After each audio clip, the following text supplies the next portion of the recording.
जय हिंद दोस्तों, स्वागत है आप सभी लोगों का एक बार फिर से तैयारी कर लो चैनल में। और हम बात कर रहे हैं यहाँ पे यूपी पीजीटी 2021 के सॉल्व्ड पेपर की। तो यहाँ पे हम हिंदी का सॉल्व्ड पेपर लेकर आए हैं, तो पूरी वीडियो के साथ बने रहिएगा। और अगर आप लोग अभी भी किसी एग्ज़ाम्स की तैयारी कर रहे हैं जिसमें हिंदी से सब्जेक्ट आते हैं, तो आप न्यू बैच जून 2021 के नाम से चैनल पर प्लेलिस्ट बनी हुई है, वहाँ जाकर उन्हें देख सकते हैं। इसके अलावा दोस्तों, हमारी कम्युनिटी पोस्ट पे कुछ क्वेश्चंस भी अपलोड होते हैं, उन्हें भी आप ज़रूर से ज़रूर सॉल्व किया करें।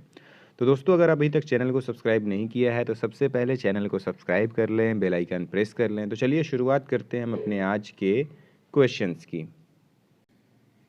पीजीटी हिंदी 2021, पहला प्रश्न है, जे हाल मिस्किम मकुन तगाफुल दुराए नैना बनाए बतियाँ, इस प्रसिद्ध पंक्ति के रचनाकार कौन हैं? ऑप्शंस दिया हुआ है, अमीर खुसरो, कबीर, रज्जब या फिर मलिक मोहम्मद जैसी।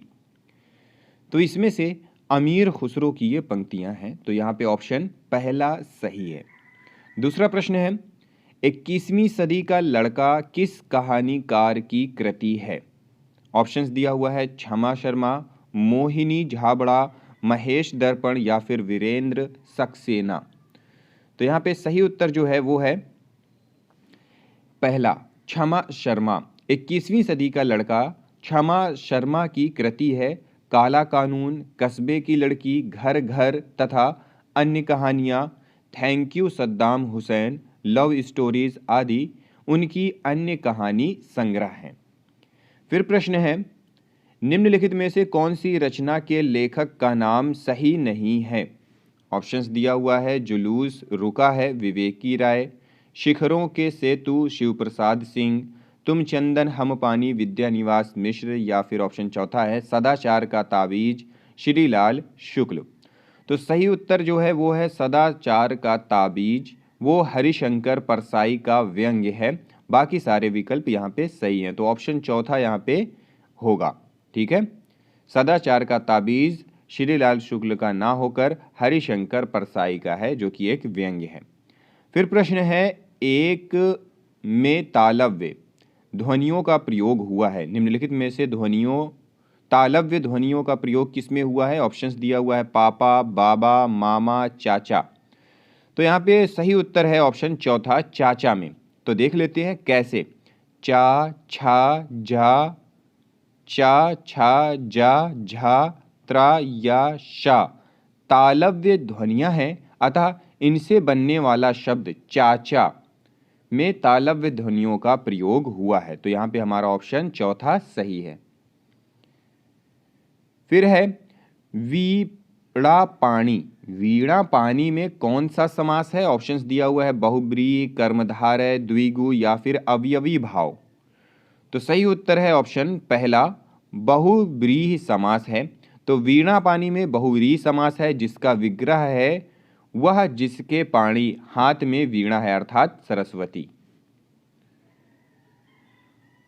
प्रश्न है, रीतिकाल को सर्वप्रथम श्रृंगार काल नाम रखने का सुझाव किसने दिया था? ऑप्शंस दिया हुआ है, आचार्य रामचंद्र शुक्ल, आचार्य विश्वनाथ प्रसाद मिश्र, आचार्य हजारी प्रसाद द्विवेदी या फिर राम कुमार वर्मा। तो सही उत्तर है ऑप्शन दूसरा, आचार्य विश्वनाथ प्रसाद मिश्र।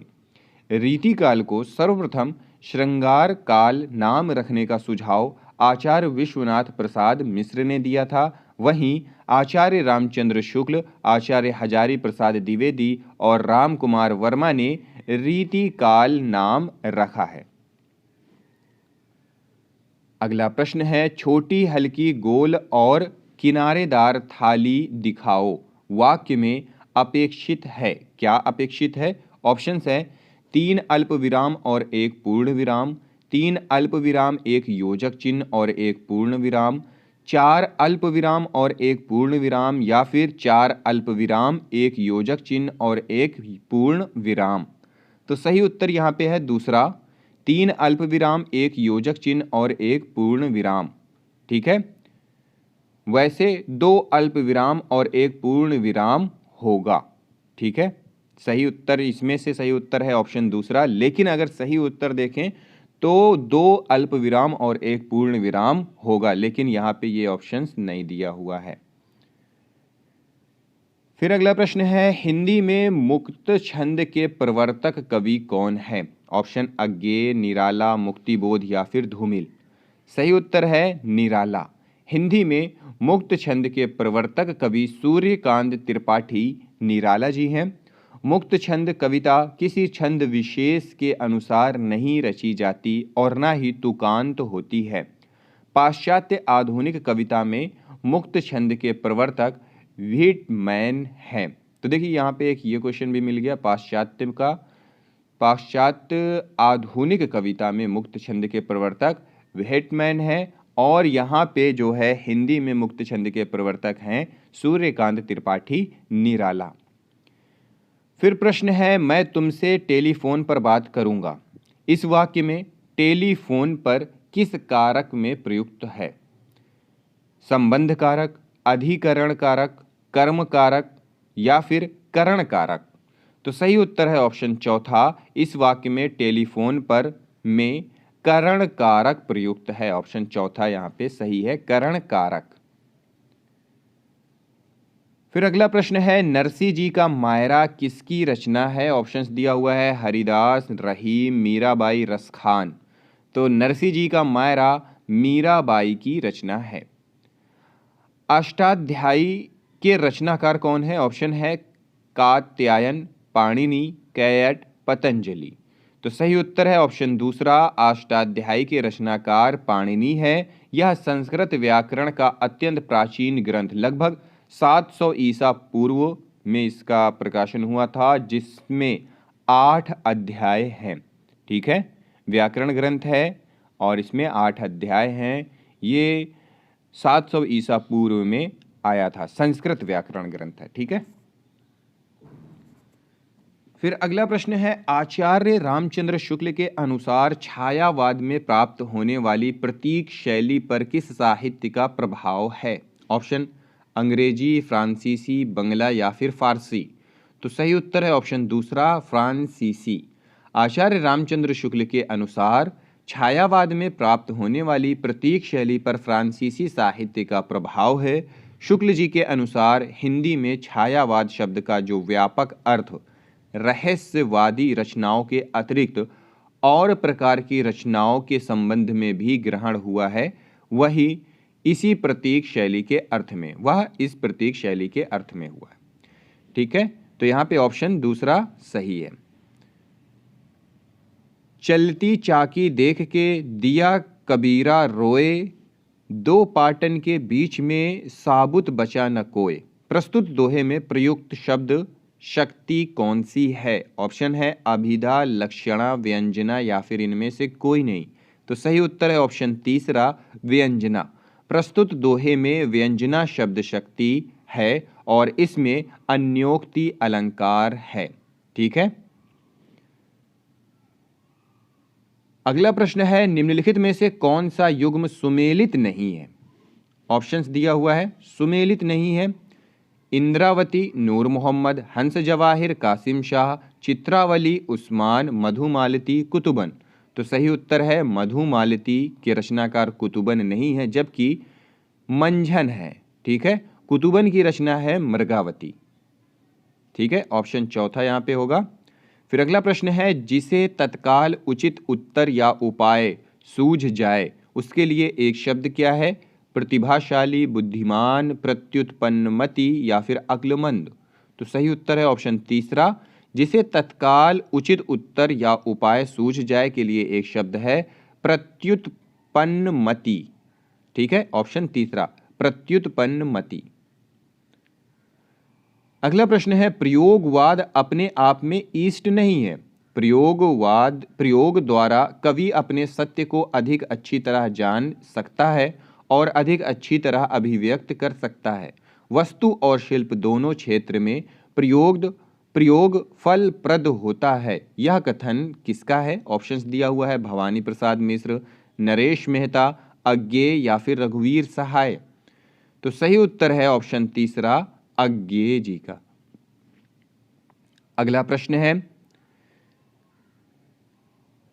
जब मैं इतते घनश्याम सुजान, अचानक ही बलसंग सिधारे, कर पै मुख चंद धरे, सजनी नित सोचती है तू कहा मन मारे। प्रस्तुत पंक्तियों में किस संचारी भाव का उल्लेख है? ऑप्शन दिया हुआ है मोह, स्मृति, वितर्क या फिर ग्लानि। सही उत्तर है स्मृति। प्रस्तुत पंक्ति में स्मृति संचारी भाव का उल्लेख है। मोह संचारी भाव दुख, चिंता, भय, वियोग आदि के कारण चित्त के विक्षिप्त हो जाने को मोह की संज्ञा दी है। चेतनाहीन होना, ज्ञान का नष्ट हो जाना, भ्रम उत्पन्न होना इसके अनुभाव हैं। स्मृति संचारी भाव पूर्व अनुभूति, वस्तुओं, व्यक्तियों के स्मरण को स्मृति कहते हैं। भौहों का चढ़ना, चंचलता आदि इसके अनुभाव हैं। वितर्क संचारी भाव संदेह अथवा अनिश्चय के कारण मन में अनेक प्रकार के विचारों का उठना ही वितर्क है। ग्लानि संचारी भाव मानसिक अव्यवस्था अथवा मन की खिन्नता का नाम ग्लानि है। मन का उचटना, किसी काम में मन ना लगना इसके अनुभाव है। फिर प्रश्न है सोमप्रभ सूरि की रचना निम्नलिखित में से कौन सी है? कुमारपाल चरित, कुमारपाल प्रतिबोध, प्रबंध चिंतामणि या फिर भविष्यत कहा। तो सही उत्तर है ऑप्शन दूसरा कुमारपाल प्रतिबोध। सोमप्रभ सूरि की रचना कुमारपाल प्रतिबोध 1184 ईस्वी है। यह गद्य पद्य में संस्कृत प्राकृत काव्य मतलब चंपू काव्य है। वहीं कुमारपाल चरित हेमचंद्र का, भविष्यत कहा धनपाल का और प्रबंध चिंतामणि मेरुतुंगाचार्य की रचना है। प्रश्न है निम्नलिखित में से एक सूर्य का पर्यायवाची है, वो कौन सा है? ऑप्शंस दिया हुआ है रस, निचोड़, अर्क या फिर सार। तो सही उत्तर है ऑप्शन तीसरा अर्क। सूर्य का पर्यायवाची शब्द अर्क, रवि, सूरज, दिनकर, प्रभाकर, आदित्य, मरीचि, दिनेश, भास्कर, दिनकर, दिवाकर, भानु, तरणी, पतंग, आदित्य, सविता, हंस, अंशुमाली, मार्तंड है। प्रश्न है अंतःस्थ व्यंजन कौन सा है? ऑप्शन है चा, छा, जा, झा, ता, था, दा, धा, पा, फा, बा, भा, या, रा, ला, वा। तो इनमें से सही उत्तर है ऑप्शन चौथा या, रा, ला, वा। अंतःकरण से उच्चारित होने वाले व्यंजनों को अंतःस्थ व्यंजन कहा जाता है। इनकी संख्या 4 होती है। ये हैं या, रा, ला, वा। फिर प्रश्न है यथाशक्ति में समास है, कौन सा समास है? अवयवी भाव, बहुव्रीहि, द्वंद्व या फिर तत्पुरुष। तो सही उत्तर है ऑप्शन पहला यथाशक्ति में अवयवी भाव समास है। जिस समास का पहला पद प्रधान हो और वह अवयव हो उसे अवयवी भाव समास कहते हैं, जैसे यथाशक्ति, शक्ति के अनुसार। प्रश्न है ज्ञानपीठ पुरस्कार से पुरस्कृत कृति कौन सी है? कामायनी, पल्लव, परिमल या फिर चिदंबरा। सही उत्तर है ऑप्शन चौथा चिदंबरा। ज्ञानपीठ पुरस्कार से पुरस्कृत कृति चिदंबरा है। सुमित्रानंदन पंत को चिदंबरा काव्य के लिए 1968 ईस्वी में ज्ञानपीठ पुरस्कार से सम्मानित किया गया था। निम्न में से कौन सा शब्द उत्तर का विलोम नहीं है? उत्तर का विलोम प्रश्न पूछ रहा है। प्रश्न, दक्षिण, पूर्व या फिर अनुत्तर। तो सही उत्तर है ऑप्शन तीसरा पूर्व। उत्तर का विलोम शब्द प्रश्न, दक्षिण, अनुत्तर। ठीक है, पूर्व नहीं है। फिर प्रश्न है फूल मरै पै मरै न बासु, यह प्रसिद्ध उक्ति किस कवि की है? दादू, कबीर, रैदास या फिर जयसी। तो सही उत्तर है ऑप्शन चौथा जयसी की। फूल मरै पै मरै न बासु, यह प्रसिद्ध उक्ति जयसी की है, जो पद्मावत ग्रंथ में संग्रहित है। प्रश्न है दश कुमार चरित के रचनाकार निम्नलिखित में से कौन है? ऑप्शंस दिया हुआ है दंडी, माघ, वाणभट्ट या फिर कालिदास। तो सही उत्तर है ऑप्शन पहला। दश कुमार चरित के रचनाकार दंडी हैं। इसमें 10 कुमारों का चरित्र वर्णन है। 10 कुमारों के नाम निम्नलिखित हैं: राजवाहन, सोमदत्त, पुष्पोद्भव, अपहार वर्मन, उपहारवर्मन, अर्थपाल, प्रमति, मित्रगुप्त, मंत्रगुप्त, विश्रुत। प्रश्न है, मानव प्रकृति का ज्ञान तुलसीदास से अधिक उस युग में किसी को नहीं था, यह कथन किसका है? ऑप्शन है रामचंद्र शुक्ल, हजारी प्रसाद द्विवेदी, रामविलास शर्मा या फिर विश्वनाथ त्रिपाठी। सही उत्तर है ऑप्शन दूसरा, हजारी प्रसाद द्विवेदी। यह कथन हजारी प्रसाद द्विवेदी जी का है। हिंदी साहित्य की भूमिका हजारी प्रसाद द्विवेदी में ये वर्णित है पृष्ठ संख्या 108 में 101 में। प्रश्न है, निम्नलिखित उपन्यास में कौन उसके लेखकों का सुमेलित नहीं है?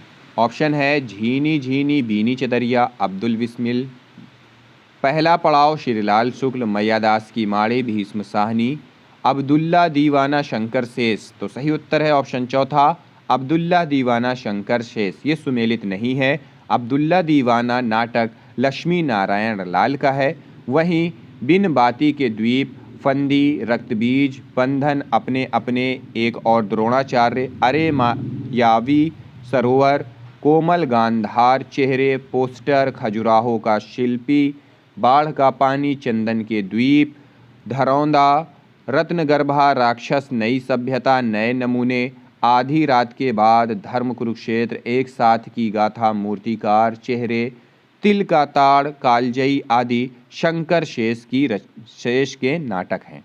ठीक है। फिर प्रश्न है, विलोम शब्द की दृष्टि से असंगत युग्म कौन सा है? ऊंट, ऊंटनी, प्राचीन, अर्वाचीन, शूर, भीरु, सांड, साड़नी। तो सही उत्तर है सांड। सांड का विलोम नहीं होता है। सांड जो है उसका विलोम शब्द नहीं होता है, तो ऑप्शन चौथा यहां पे होगा।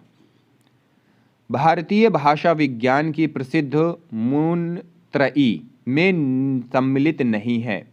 मुनित्रयी में सम्मिलित नहीं है, कौन है? पाणिनि, पतंजलि, पंतजलि, कात्यायन या फिर भर्तहरि। तो सही उत्तर है ऑप्शन चौथा, भर्तहरि। पाणिनि अष्टात आई, पंतजलि महाभास या और कात्यायन वार्तिक, ये तीनों मुनित्रयी में सम्मिलित हैं। फिर प्रश्न है, अकहानी आंदोलन के पुरस्कर्ता माने जाते हैं। निम्नलिखित में से कौन माना जाता है? गंगा प्रसाद विमल, मोहन राकेश, रविंद्र कालिया या फिर रमेश बख्शी। तो सही उत्तर है ऑप्शन पहला, गंगा प्रसाद विमल अकहानी आंदोलन के पुरस्कर्ता माने जाते हैं। अकहानी को साठोत्तरी कहानी भी कहा जाता है। इसका सूत्रपात 1960 ईस्वी में नई कहानी के विरोध में हुआ था। यह फ्रांस के एंटी स्टोरी मूवमेंट से प्रभावित आंदोलन है। इस आंदोलन की कहानियों में जीवन के प्रति अस्वीकार का भाव है, जीवन मूल्यों का तिरस्कार, परंपरा का पूर्ण नकार, अतिशय आधुनिकता, यौन उन्मुक्ता, शिल्पगत अमूर्तता आदि कहानी की विशेषताएं हैं। कि मधु शब्द का पंचमी विभक्ति एक वचन में रूप होता है। क्या रूप होता है? मधुने, मधुना, मधो या फिर मधुना। तो यहाँ पे ऑप्शन सही होगा पहला, मधु शब्द का पंचमी विभक्ति एक वचन में मधुने रूप होता है। ठीक है। अब यह मधु का शब्द रूप देख लेते हैं। यहाँ पे विभक्ति दी हुई है, एक वचन, द्विवचन और बहुवचन। तो प्रथमा विभक्ति में मधु, मधुनी, मधुनी। द्वितीय विभक्ति में मधु, मधुनी, मधुनी। फिर यहाँ पे और है, तृतीय विभक्ति में देखेंगे कि मधुना, मधुना, मधुभ्याम, मधुभी। चतुर्थी विभक्ति में मधुना, मधुभ्याम, मधुभ्या। पंचमी विभक्ति में मधुने, मधुभ्याम, मधुभ्या। षष्ठी विभक्ति में मधुनः, मधुनो, मधुनाम और सप्तमी विभक्ति में मधुनी, मधुनो, मधुसु। संबोधन में है हे मधुनो, हे मधु मधो, हे मधुनी, हे मधुनी। इसी प्रकार अंबु, अश्रु, दारु, वस्तु, जानू, तालु, सानु वसु आदि शब्दों के भी शब्द रूप होते हैं। फिर अगला प्रश्न है, किन्नर देश में किस विधा की रचना है? इसमें विधा पूछ रहा है, निबंध है, संस्मरण है, रिपोर्टाज है या फिर यात्रा वृतांत है? तो सही उत्तर है ऑप्शन चौथा, यात्रा वृतांत है। किन्नर देश में यात्रा वृतांत विधा की रचना है। इसके लेखक राहुल सांकृत्यायन है। चीन में क्या देखा? मेरी लद्दाख यात्रा, मेरी तिब्बत यात्रा, तिब्बत में 1.25 वर्ष, रूस में 25 मास, विश्व की रूपरेखा आदि उनके अन्य यात्रा वृतांत हैं। फिर प्रश्न है, हिंदी के प्रथम अलंकार निरूपक आचार्य कौन है? भिखारी दास, केशवदास, मतीराम या फिर चिंतामणि? तो सही उत्तर है ऑप्शन दूसरा, केशवदास हिंदी के प्रथम अलंकार निरूपक आचार्य हैं। फिर प्रश्न है, निम्नलिखित में अवयवी भाव समास का उदाहरण है? रातों रात, कपड़ छन, मनमाना या फिर ठाकुर सुहाती? तो सही उत्तर है रातों रात। रातों रात शब्द अवयवी भाव समास का उदाहरण है। अवयवी भाव समास में पहला या पूर्वा पद अवयव और प्रधान होता है तथा दूसरा पद संज्ञा होता है। जैसे रातों रात, रातों रात शब्द का सामासिक विग्रह होता है रात ही रात में, ठीक है। और जितने बाकी हैं उनमें है तत्पुरुष समास। प्रश्न है, नयनों की नीलम की घाटी जिस रस घन ने छा जाती हो वह कौंध की जिससे अंतर की शीतलता ठंडक पाती हो? प्रस्तुत पंक्तियां कामायनी के किस सर्ग से ली गई हैं? तो देखिए, कामायनी के अंदर की एक पंक्ति है और उसमें सर्ग पूछ रहा है, तो लज्जा, वासना, श्रद्धा या फिर काम?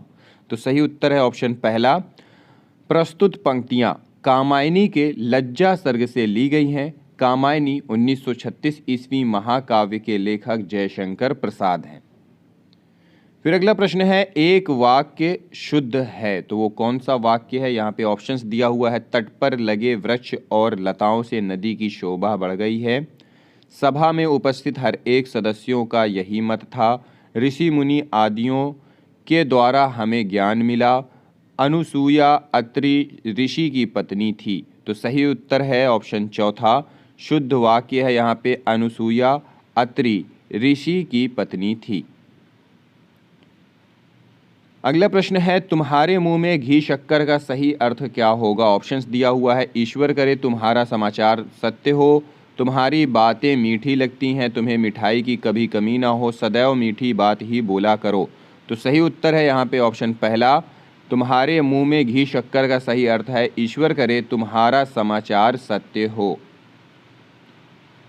प्रश्न है, इनमें से एक विदेशी भाषा का शब्द है, वो शब्द कौन सा है? कतार, पंक्ति, श्रेणी या फिर श्रृंखला?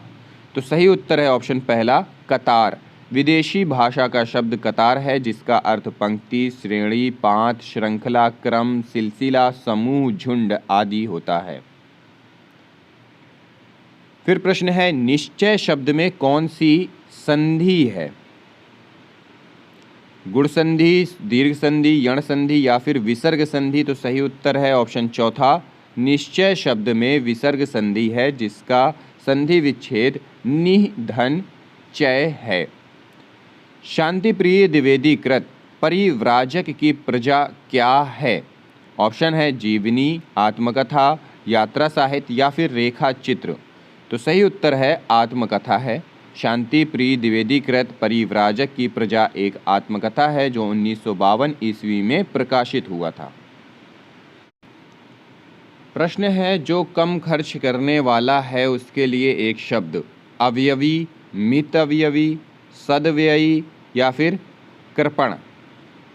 तो सही उत्तर है ऑप्शन दूसरा, मितव्ययी। जो कम खर्च करने वाला है उसके लिए एक शब्द मितव्ययी है, वहीं जो कठिनाई से खर्च करे कृपाण या कंजूस और अनुचित व्यय करने वाला अपव्ययी कहलाता है। फिर प्रश्न है, निम्नलिखित में से एक रचना राष्ट्रीय सांस्कृतिक धारा की नहीं है, वो रचना कौन सी है जो राष्ट्रीय सांस्कृतिक धारा की नहीं है? हम विस्पाई जन्म के, सूत की माला, प्रभात फेरी या फिर विसर्जन। तो यहाँ पे दिया हुआ है कि सूत की माला हरिवंश राय बच्चन की है, जो प्रणय मूलक वैयक्तिक काव्यधारा के अंतर्गत प्रेम और मस्ती की कविता है।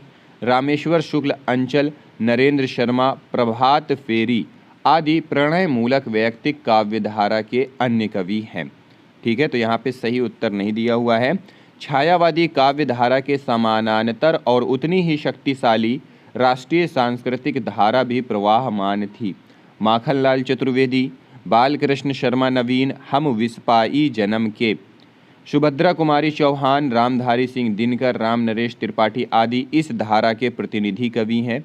विसर्जन छायावादी कवि उदय शंकर भट्ट की रचना और महादेवी की कविता है।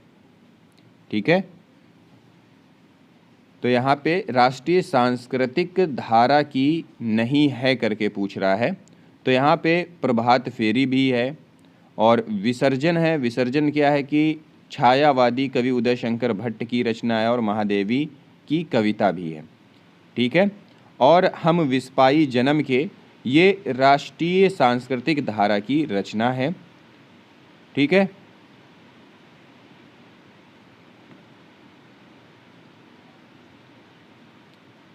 फिर है प्रश्न 43।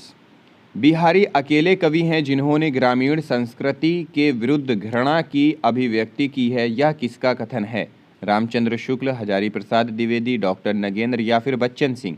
तो सही उत्तर है ऑप्शन चौथा, बच्चन सिंह। बिहारी ऐसे कवि हैं जिन्होंने ग्रामीण संस्कृति के विरुद्ध घृणा की अभिव्यक्ति की है, यह बच्चन सिंह का कथन है। फिर अगला प्रश्न है, रस सूत्र के किस व्याख्याता ने रस निष्पत्ति की प्रक्रिया की पुष्टि चित्र तुरंग न्याय के आधार पर की है? शंकुक, लोल्लट, अभिनव गुप्त या फिर भट्ट नायक। तो सही उत्तर है पहला। रस सूत्र के व्याख्याता आचार्य शंकुक ने रस निष्पत्ति की प्रक्रिया की पुष्टि चित्र तुरंग न्याय के आधार पर की है। इनका मत अनुमितिवाद है। वहीं लोल्लट का उत्पत्तिवाद या आरोपवाद, भट्टनायक का भुक्तिवाद या भोगवाद और अभिनव गुप्त का अभिव्यक्तिवाद मत है। फिर प्रश्न है, निम्नलिखित में अघोष महाप्राण ध्वनि कौन सी है? अघोष महाप्राण ध्वनि के बारे में पूछ रहा है, जिसमें ऑप्शंस दिया हुआ है का, खा, का, डा, घा। तो अघोष महाप्राण ध्वनि है खा। अघोष ध्वनि सभी वर्ग की पहली और दूसरी का, खा, चा, छा, टा, ढा, ता, था, पा, फा तथा शा, सा, सा, फा ध्वनियाँ अघोष होती हैं। महाप्राण ध्वनि सभी वर्ग की दूसरी और चौथी खा, घा, छा, झा, ढा, ढा, था, धा, फा, भा तथा शा, सा, सा, हा ध्वनियाँ महाप्राण ध्वनियाँ होती हैं। प्रश्न है, संवत 16 में 31 करऊँ कथा हरिपद धरी सीसा उपर्युक्त पंक्तियों में किस प्रसिद्ध ग्रंथ के रचना काल का संकेत किया गया है? ऑप्शन है पद्मावत, अनुराग बांसुरी, रामचरितमानस या फिर रामचरित चिंतामणि। तो सही उत्तर है ऑप्शन तीसरा, रामचरितमानस। उपर्युक्त पंक्तियों में रामचरितमानस ग्रंथ के रचना काल का संकेत किया गया है। प्रश्न है, एक वाक्य में अपादान कारक का प्रयोग हुआ है, तो वो वाक्य कौन सा है? नीचे ऑप्शंस दिया हुआ है। शिकारी ने तीर से बाघ मारा, हाथी के द्वारा पेड़ ढहा गया, सत्संग से बुद्धि सुधरती है, लड़का बाजार से लौटा। तो सही उत्तर है ऑप्शन चौथा, लड़का बाजार से लौटा। वाक्य में अपादान कारक का प्रयोग हुआ है। लड़का बाजार से अलग हो रहा है, इसलिए अपादान कारक है। फिर प्रश्न है, निसहाय हिंदू उपन्यास के लेखक कौन हैं? ऑप्शन है प्रताप नारायण मिश्र, बालकृष्ण भट्ट, लज्जाराम शर्मा या फिर राधा कृष्ण दास। तो सही उत्तर है कि निसहाय हिंदू उपन्यास के लेखक राधा कृष्ण दास हैं। गोवध निवारण के लिए लिखा गया इस उपन्यास का प्रकाशन 1890 ईस्वी में हुआ था। यह हिंदी का पहला उपन्यास है जिसमें मुस्लिम समाज का अंकन किया गया है। प्रश्न है मंगलेश डबराल का कविता संग्रह कौन सा है? ऑप्शन है ठेले पर हिमालय, पहाड़ पर लालटेन, घास में दुबका आकाश, हरी घास पर क्षण भर। तो सही उत्तर है ऑप्शन दूसरा, पहाड़ पर लालटेन। मंगलेश डबराल का कविता संग्रह पहाड़ पर लालटेन है, जो 1997 ईस्वी में प्रकाशित हुआ था। मंगलेश डबराल को हम जो देखते हैं काव्य संग्रह के लिए साहित्य अकादमी पुरस्कार भी मिला था।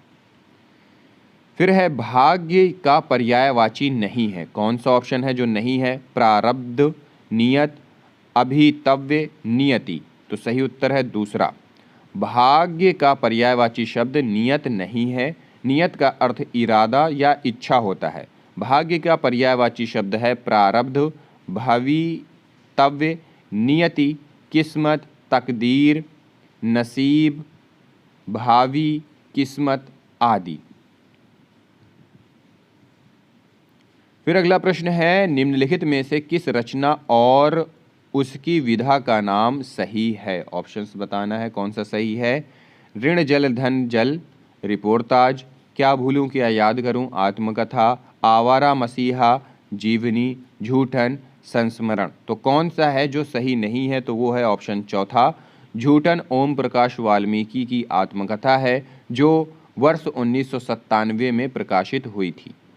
फिर प्रश्न है हिंदी के किस आचार्य ने छल नामक संचारी भाव को प्रचारित किया है? रामचंद्र शुक्ल, डॉक्टर नगेंद्र देव या फिर भिखारी दास।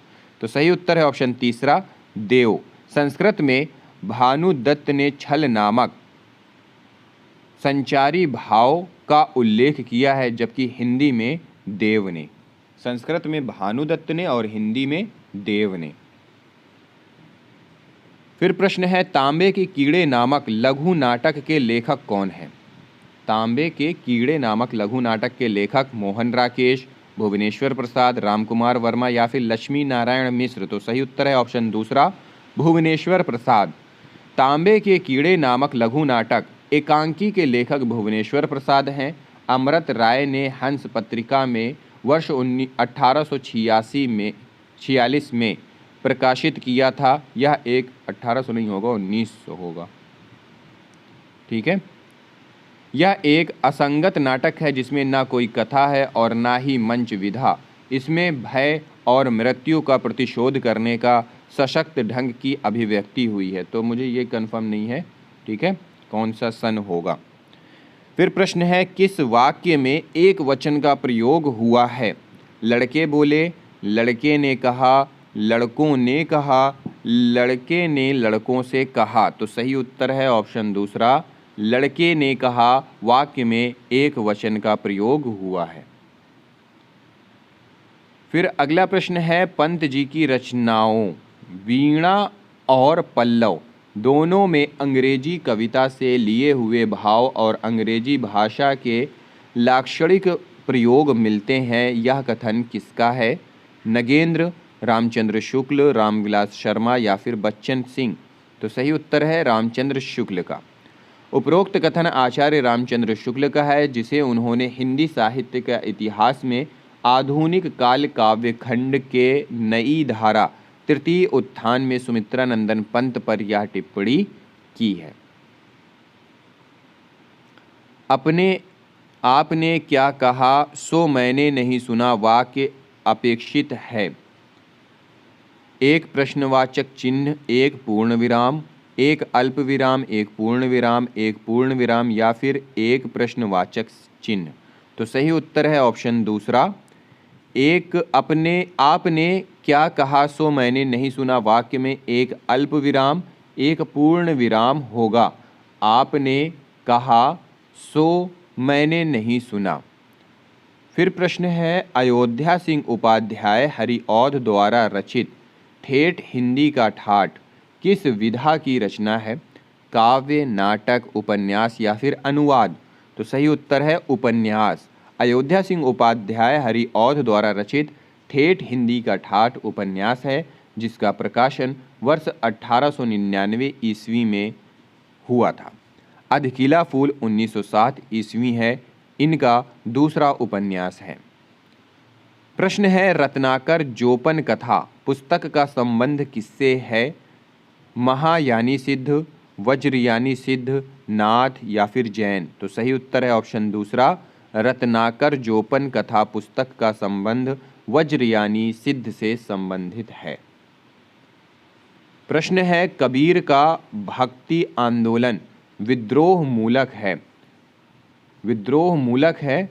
गो तुलसीदास का प्रतिरोधात्मक यह विचार व्यक्त करने वाले विद्वान कौन है? रामचंद्र शुक्ल, डॉक्टर नगेंद्र बच्चन सिंह या फिर डॉक्टर रामविलास शर्मा?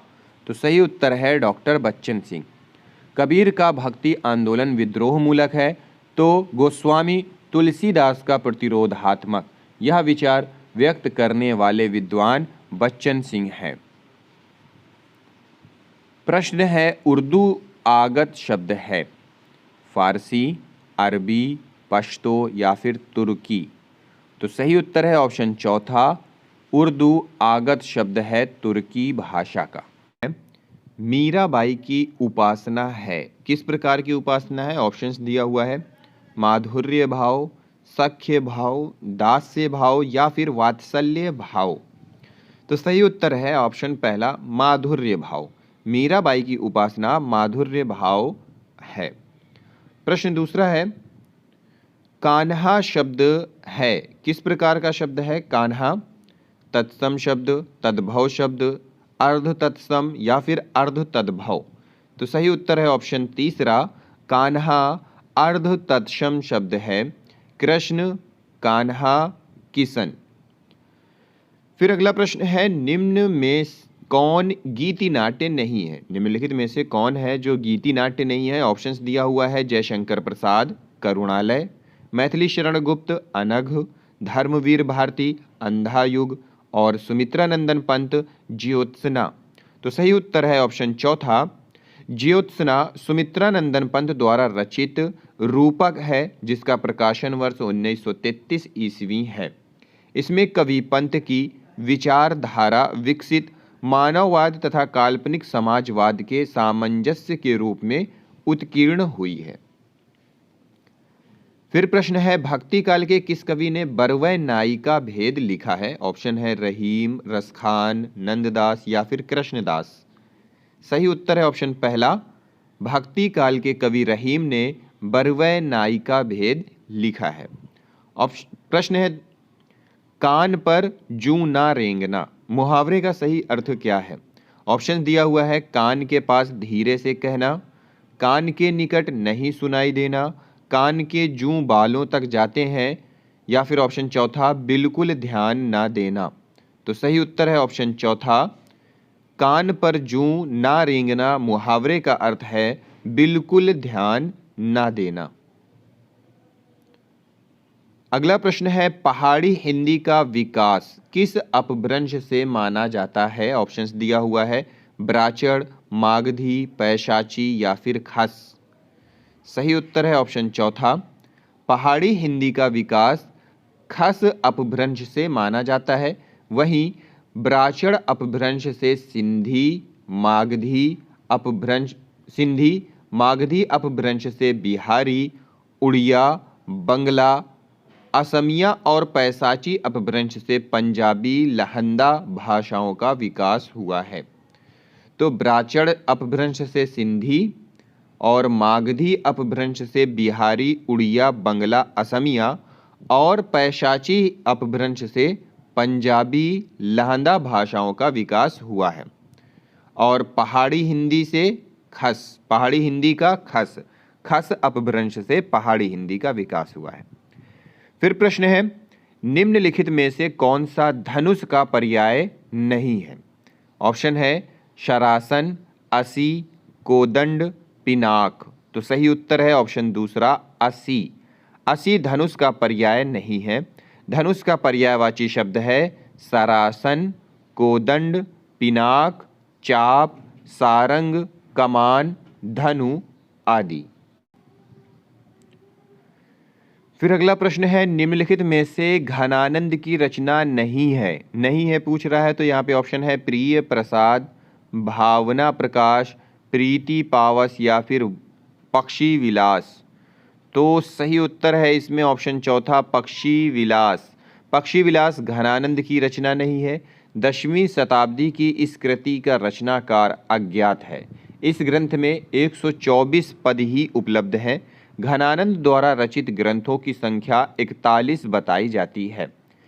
प्रिया प्रसाद, भावना प्रकाश, प्रीति पावस, सुजान हित, कृपा कंद निबंध, वियोग बेली, इश्कलता, यमुना यश, प्रेम पत्रिका, प्रेम सरोवर, वज्र विलास, रसवंत, अनुभव चंद्रिका, रंग बधाई, प्रेम पद्धति, वृषभानुपुर सुषमा, गोकुल गीत, नाम माधुरी, गिरि पूजन, विचार सार, दान घटा, कृष्ण कौमुदी, घाम चमत्कार, वृंदावन मुद्रा, वज्र स्वरूप, गोकुल चरित्र, प्रेम पहेली, रसनायश, गोकुल विनोद, मुरली कामोद, मनोरथ मंजरी, व्रज व्यवहार, गिरि गाथा, व्रज वर्णन, घन छंदाष्टक, त्रिभंगी छंद, कवित्त संग्रह, स्फुट पदावली और परमहंस वंशावली। ठीक है। फिर अगला प्रश्न है, घड़ों पानी पड़ना मुहावरे का अर्थ क्या है? ऑप्शंस दिया हुआ है। घड़े से पानी गिरना, पानी की कीमत समझना, अत्यंत संकुचित सोचना या फिर अत्यंत लज्जित होना। सही उत्तर है ऑप्शन तीसरा, घड़ों पानी पड़ना मुहावरे का अर्थ है अत्यंत लज्जित होना। सॉरी, चौथा ऑप्शन, चौथा सही है, यहाँ पे तीसरा लिखा हुआ है, लज्जित होना है, यहाँ पे चौथा हो जाएगा, ऑप्शन चौथा, अत्यंत लज्जित होना। फिर प्रश्न है, निम्नलिखित में से कौन सा बहुव्रीहि समास का उदाहरण नहीं है? चंद्रशेखर, चक्रपाणी, चक्रकांति या फिर राजपुरुष। तो यहाँ पे देखने से ही लग रहा है ऑप्शन चौथा ही है। तो राजपुरुष बहुव्रीहि समास का उदाहरण नहीं है। राजपुरुष में तत्पुरुष समास है। फिर प्रश्न है, जहां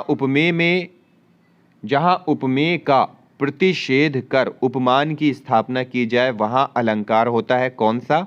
ऑप्शन है उत्प्रेक्षा, रूपक, रूप का अतिशयोक्ति या फिर अपहृति।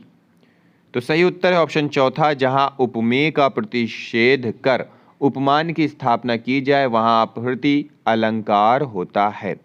अगला प्रश्न है, स्था धातु का विधिलिंग लकार प्रथम पुरुष वचन है, कौन सा है? तिष्ठेयु, तिष्ठाओ, तिष्ठत या फिर तिष्ठेत, कौन सा होगा? तो यहाँ पे सही उत्तर जो है वो है ऑप्शन पहला। ठीक है, तिष्ठेयु। स्था धातु का विधिलिंग लकार प्रथम पुरुष बहुवचन तिष्ठेयु होगा, ऑप्शन पहला है।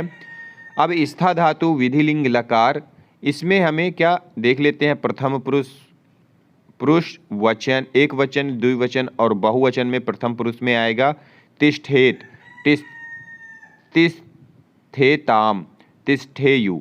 मध्यम पुरुष में होगा तिष्ठे, तिष्ठेतम, तिष्ठेत और उत्तम पुरुष में होगा तिष्ठेयम, तिष्ठेव और तिष्ठेम।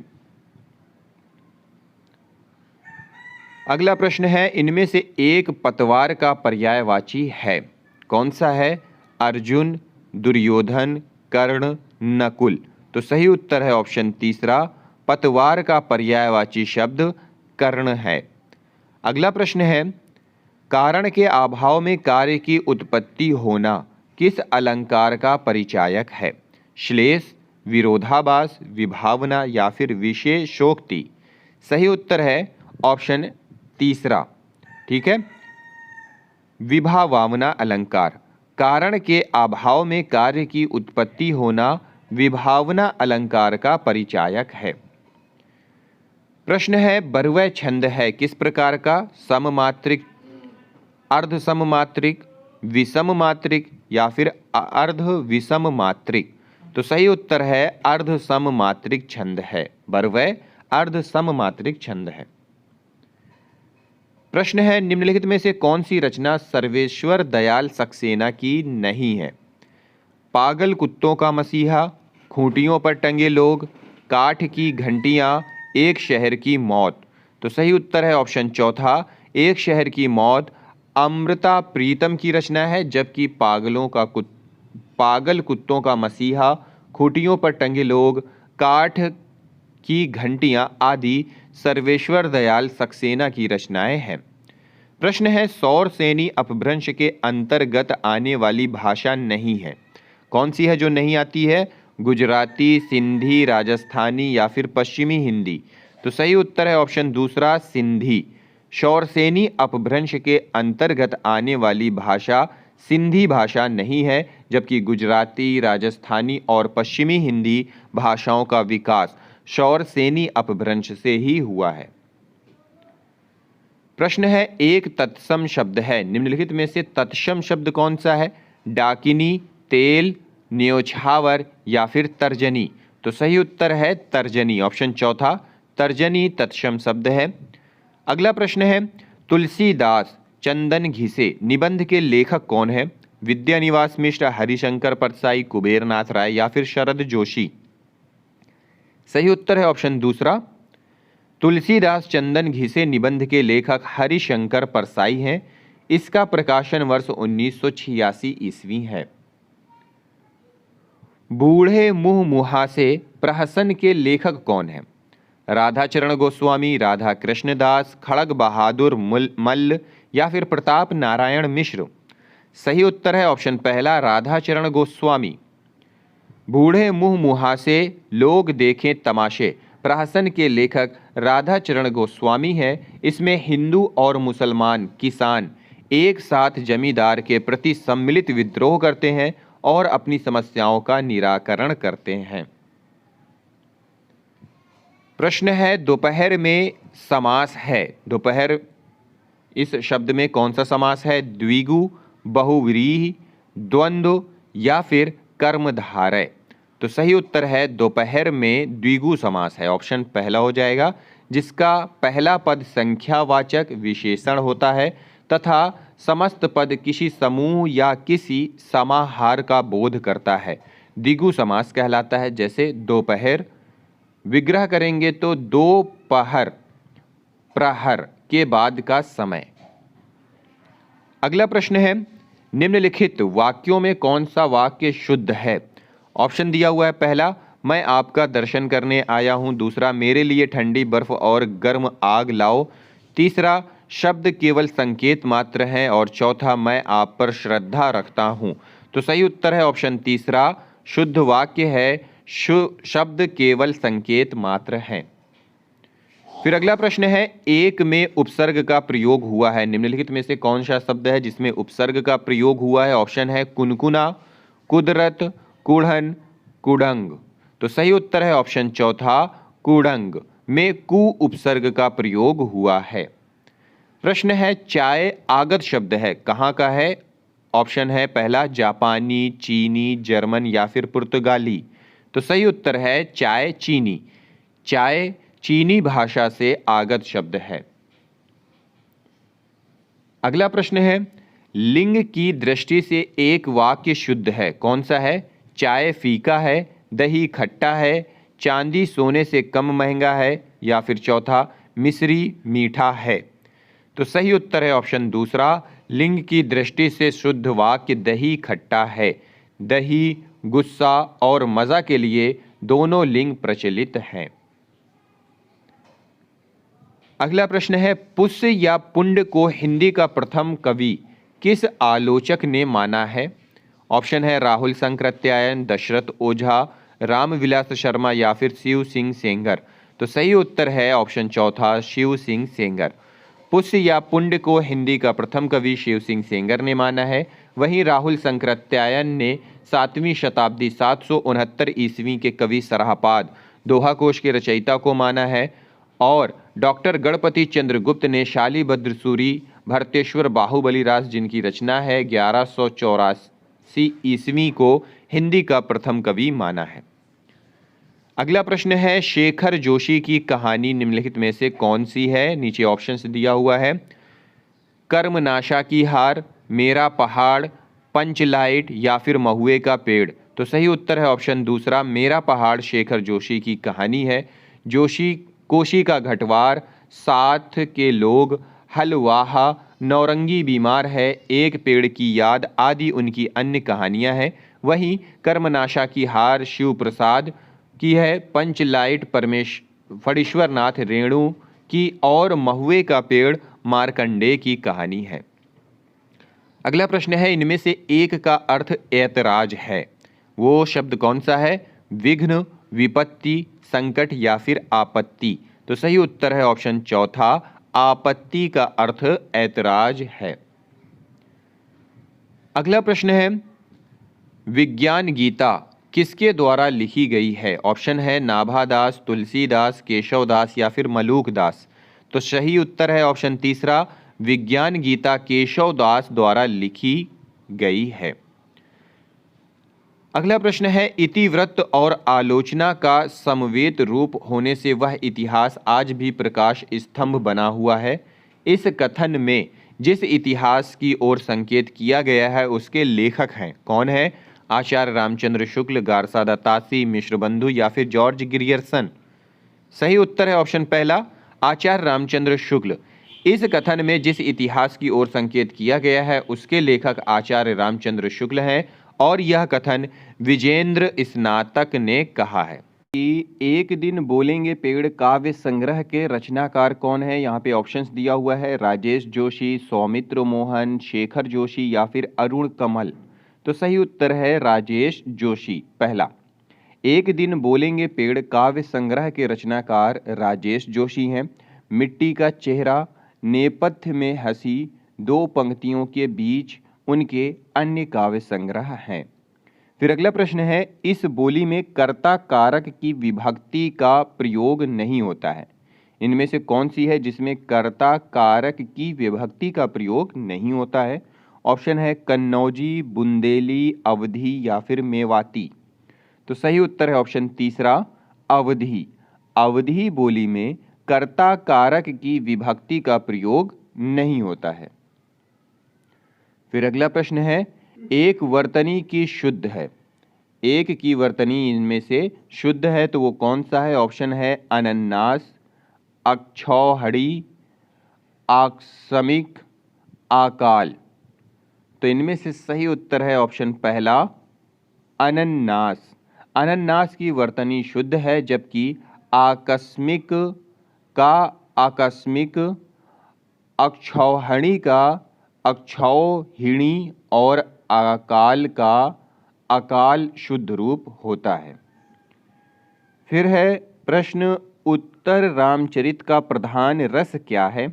शांत रस, करुण रस, श्रृंगार रस या फिर वीर रस। तो सही उत्तर है करुण रस। उत्तर रामचरित का प्रधान रस करुण रस है। उत्तर रामचरित महाकवि भवभूति का प्रसिद्ध संस्कृत नाटक है जिसके 7 अंक हैं। अगला प्रश्न है, संत साहित्य के संबंध में कौन सा कथन उचित नहीं प्रतीत होता है? तो यहाँ पे कई सारे कथन दिए हुए हैं, जो उचित नहीं प्रतीत होता है वो है ऑप्शन तीसरा, संत साहित्य को मात्र भजन पूजन के स्तर पर देखा जा सकता है। तो ये असत्य कथन है, तो ये ऑप्शन यहाँ पे हमारा सही हो जाएगा, ऑप्शन तीसरा। अगला प्रश्न है, निम्नलिखित शब्दार्थों के युग्म में कौन सा युग्म गलत है? ऑप्शन दिया हुआ है, निसारह, निशारह रजाई, शीरस्कम शिखा, उष्णीशम पगड़ी, उत्तरीय चादर।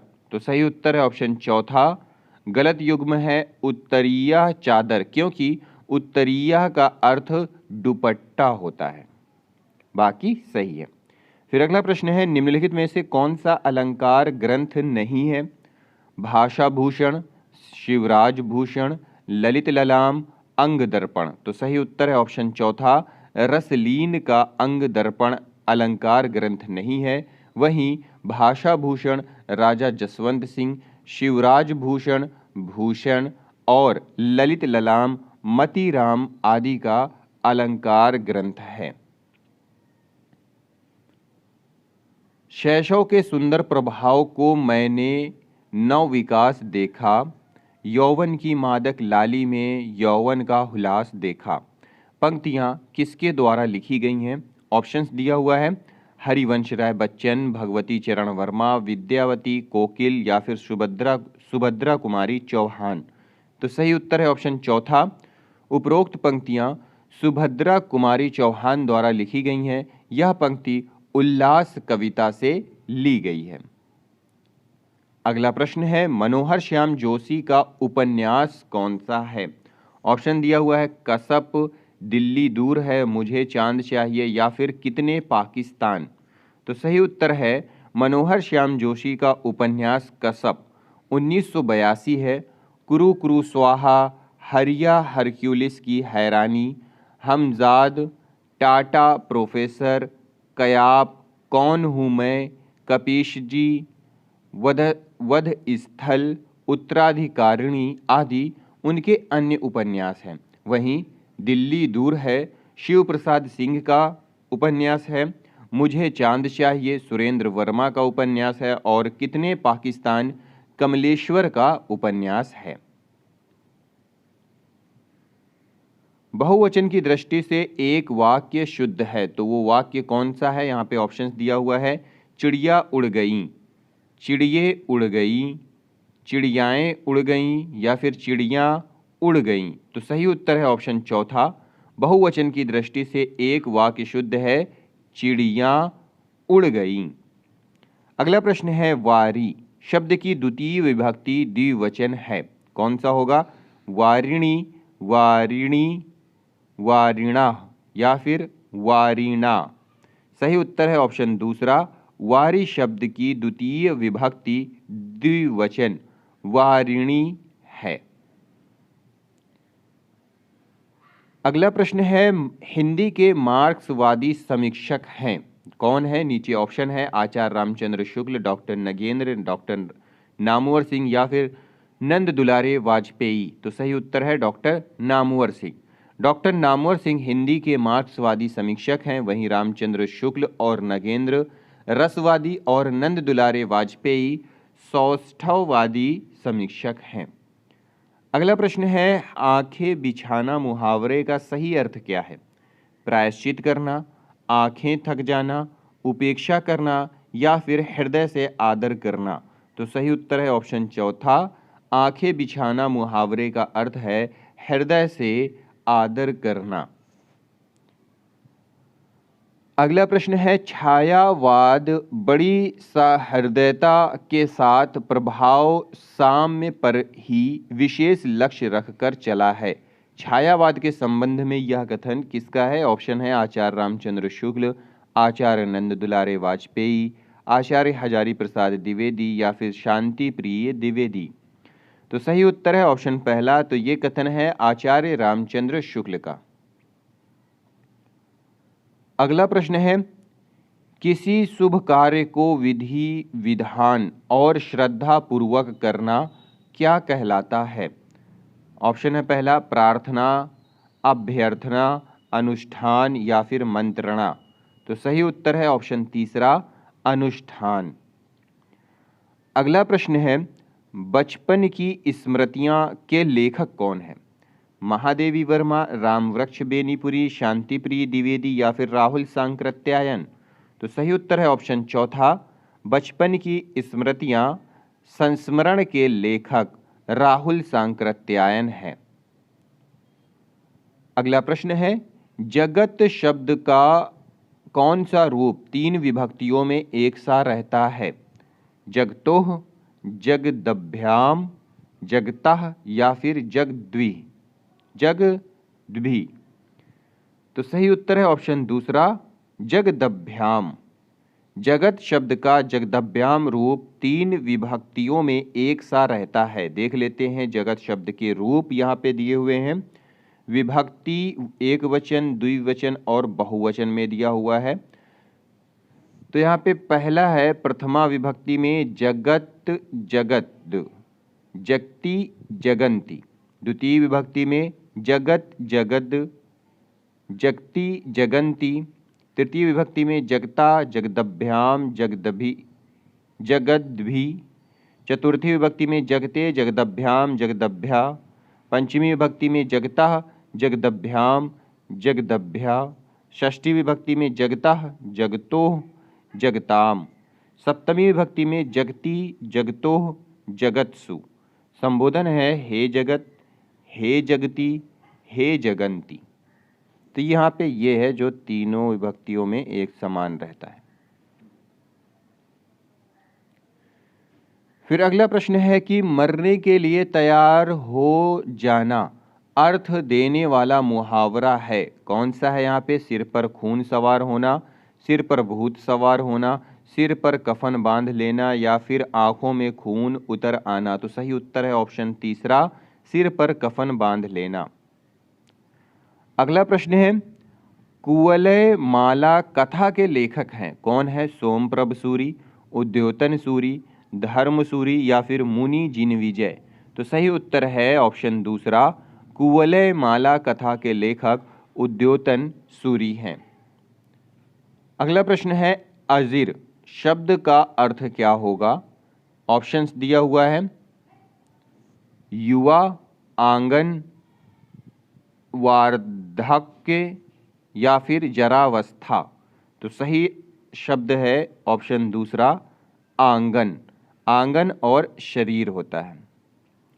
अगला प्रश्न है सर्वे स्वरा घोवंतो बलवंतो वक्तव्या, यह कथन किस ग्रंथ का है? देख लीजिए, अब यहाँ पे एक कथन दे दिया है और उसका ग्रंथ पूछ रहा है, तो किस तरह से तैयारी करनी चाहिए यहाँ पे ये पता चल रहा है। हमें पुस्तक और उस ग्रंथ के अंदर क्या लिखा है ये भी पढ़ना चाहिए। तो ऑप्शन दिया हुआ है महाभाष्य, छंदोग्य उपनिषद, वाक्यपदीय, अष्टाध्यायी। तो सही उत्तर है ऑप्शन दूसरा, सर्वेश्वरा घोषवंतो बलवंतो वक्तव्या। यह कथन छंदोग्य उपनिषद का है। अगला प्रश्न है विष्णु प्रभाकर कृत आवारा मसीहा क्या है? आत्मकथा है, जीवनी साहित्य है, रेखा चित्र है, या फिर यात्रा साहित्य है। तो सही उत्तर है ऑप्शन दूसरा, विष्णु प्रभाकर कृत आवारा मसीहा जीवनी साहित्य है। यह ग्रंथ बंगला के महान कथाकार शरद चंद्र की जीवनी पर आधारित है। विलोम शब्द की दृष्टि से एक युग्म अशुद्ध है, वो युग्म कौन सा है? यहाँ पे ऑप्शन दिया हुआ है गमन, आगमन, निषिद्ध, विहित, आमिष, सामिष, या फिर व्यास, समास। तो सही उत्तर है ऑप्शन तीसरा, आमिष, सामिष। आमिष का विलोम निरामिष होता है। अगला प्रश्न है एक वाक्य शुद्ध है, इनमें से कौन सा है जो एक वाक्य शुद्ध है? नीचे ऑप्शंस दिया हुआ है, आपकी राय से यह काम जरूरी है, वहाँ मिष्ठान्न की बड़ी दुकान है, भारत कश्मीर से लगाकर कन्याकुमारी तक फैला है, उन्होंने बहुत सी पुस्तकें एकत्रित कर ली हैं। तो जो शुद्ध वाक्य है वो है ऑप्शन दूसरा, वहाँ मिष्टान्न की बड़ी दुकान है। ऑप्शन दूसरा सही है। अगला प्रश्न है निर्गुण भक्ति काव्य धारा में उदासी संप्रदाय के प्रवर्तक कौन है? दादू दयाल, रज्जब, श्रीचंद, या फिर मलूक दास। तो सही उत्तर है श्रीचंद।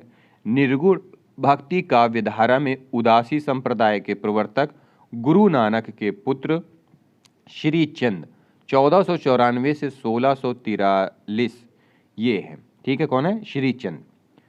समष्टि शब्द का विलोम शब्द क्या है? समूह, समग्र, विशिष्ट, या फिर व्यष्टि। तो सही उत्तर है ऑप्शन चौथा, समष्टि शब्द का विलोम शब्द व्यष्टि है। अगला प्रश्न है अमी हलाहल मद भरे सेत श्याम रतनार, जियत मरत झुकी झुकी, परत जेही चितवक्त इक बार।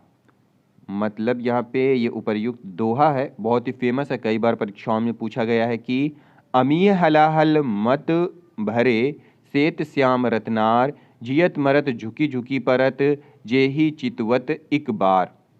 ये दोहा में अलंकार पूछ रहा है, उपर्युक्त दोहे में अलंकार है, कौन सा अलंकार है? परिसंख्या, मुद्रा, यथासंख्य या फिर विभावना। तो सही उत्तर है ऑप्शन तीसरा, यथासंख्य अलंकार है। उपर्युक्त दोहे में यथासंख्य अलंकार है। यथासंख्य अलंकार में जिन वस्तुओं का जिक्र किया जाता है उनका उसी क्रम में गुण भी बताया जाता है। फिर अगला प्रश्न है, भ्रूण हत्या निबंध के लेखक कौन है? ऑप्शन दिया हुआ है भारतेंदु हरिश्चंद्र, श्याम सुंदर दास, महादेवी वर्मा, ठाकुर जगमोहन सिंह। तो सही उत्तर है ऑप्शन पहला, भारतेंदु हरिश्चंद्र। अगला प्रश्न है, इस बोली में उत्तम पुरुष एक वचन के स्थान पर उत्तम पुरुष बहुवचन का प्रयोग किया जाता है। कौन सी बोली है? अवधी, खड़ी बोली, ब्रज या फिर हरियाणवी। तो सही उत्तर है ऑप्शन दूसरा, खड़ी बोली। खड़ी बोली में उत्तम पुरुष एक वचन के स्थान पर उत्तम पुरुष बहुवचन का प्रयोग किया जाता है। फिर प्रश्न है कि नई कविता के विषय में असत्य कथन कौन सा है? तो हम लोग असत्य कथन देख लेते हैं, जो कि चौथा है। यह कविता हास्योन्मुख मध्यवर्गीय समाज के जीवन का चित्र है। ठीक है, तो ये यहाँ पे असत्य कथन है, ऑप्शन चौथा। अगला प्रश्न है, जो मर रहा हो उसके लिए एक शब्द है, वो शब्द कौन सा है? यहाँ पे ऑप्शंस दिया हुआ है, मुमुक्षु, मुमूर्षु, मुमुक्षा, मुमूर्षा। तो सही उत्तर है ऑप्शन दूसरा, मुमूर्षु। जो मर रहा हो उसके लिए एक शब्द है, मुमूर्षु। मृत्यु की इच्छा रखने वाला, मुमूर्षा, मोक्ष का इच्छुक, मुमुक्षु, मोक्ष की इच्छा रखने वाला, मुमुक्षा। ठीक है, जो मर रहा हो उसके लिए एक शब्द है, मुमूर्षु। और फिर जो मुमूर्षा का है, मृत्यु की इच्छा रखने वाला। मुमुक्षु के लिए है, मोक्ष का इच्छुक। और मुमुक्षा का है, मोक्ष की इच्छा रखने वाला। अगला प्रश्न है, तार सप्तक के प्रकाशन काल है। तार सप्तक का प्रकाशन काल क्या है? तार सप्तक मतलब पहला जो सप्तक था। ऑप्शन दिया हुआ है 1943 ईस्वी, 1951 ईस्वी, 1950 ईस्वी या फिर 1959 ईस्वी। तो सही उत्तर है ऑप्शन पहला, 1943 ईस्वी। तार सप्तक का प्रकाशन काल 1943 ईस्वी है। तार सप्तक का संकलन एवं संपादन अज्ञेय द्वारा किया गया, जिसमें 7 कवियों गजानन माधव मुक्तिबोध, नेमीचंद्र जैन, भारत भूषण अग्रवाल, प्रभाकर माचवे, गिरजा कुमार माथुर, राम विलास शर्मा एवं अज्ञेय की कविताएं शामिल हैं। फिर अगला प्रश्न है, जहां उपमेय स्वयं अपना उपमान हो वहां अलंकार कौन सा होता है? ऑप्शंस दिया हुआ है, उपमेयोपमा, मलोपमा, व्यतिरेक या फिर अनन्वय। तो सही उत्तर है ऑप्शन चौथा, जहां उपमेय स्वयं अपना उपमान हो। जहां उपमेय स्वयं अपना उपमान हो वहां अनन्वय अलंकार होता है, ऑप्शन चौथा। अगला प्रश्न है, भक्तिकालीन रस सिद्धांत विषयक ग्रंथ कौन सा है? रस प्रबोध, रस मंजरी, रस रहस्य या फिर रस रंग। तो सही उत्तर है ऑप्शन दूसरा, रस मंजरी। भक्तिकालीन रस सिद्धांत विषयक ग्रंथ नंददास की रचना रस मंजरी है। रस प्रबोध 1947 ईस्वी रसलीन की है। रस रहस्य कुलपति मिश्र की है। और रस रंग ग्वाल की रचना है, जो रीतिकालीन कवि हैं। फिर अगला प्रश्न और अंतिम प्रश्न है कि संथाली भाषा किस भाषा परिवार से संबंधित है? ऑप्शन दिया हुआ है, भारोपीय परिवार, द्रविड़ परिवार, आस्ट्रिक परिवार या फिर चीनी तिब्बती परिवार। तो सही उत्तर है ऑप्शन तीसरा, आस्ट्रिक परिवार। संथाली भाषा आस्ट्रिक परिवार से संबंधित है। संथाली, हो और मुंडारी भाषाएं ऑस्ट्रो एशियाई भाषा परिवार में मुंडा शाखा में आती हैं। तो दोस्तों, ये था हमारा क्वेश्चन पेपर जो कि पीजीटी 2021 में पूछा गया, जिसको हमने यहाँ पे कंप्लीट किया है। तो देखिए दोस्तों, किस तरह से क्वेश्चन कैसे कैसे और कैसी कैसी जगहों से पूछे जाते हैं, यहाँ पे हमें ये जानने को मिलता है। इसी तरीके से जो हमारा आने वाले एग्ज़ाम्स हैं उनके लिए भी हम तैयारी कर सकते हैं। तो दोस्तों, मिलते हैं अगली वीडियो में अगले टॉपिक के साथ। इस वीडियो को देखने के लिए आप सभी लोगों का बहुत बहुत धन्यवाद।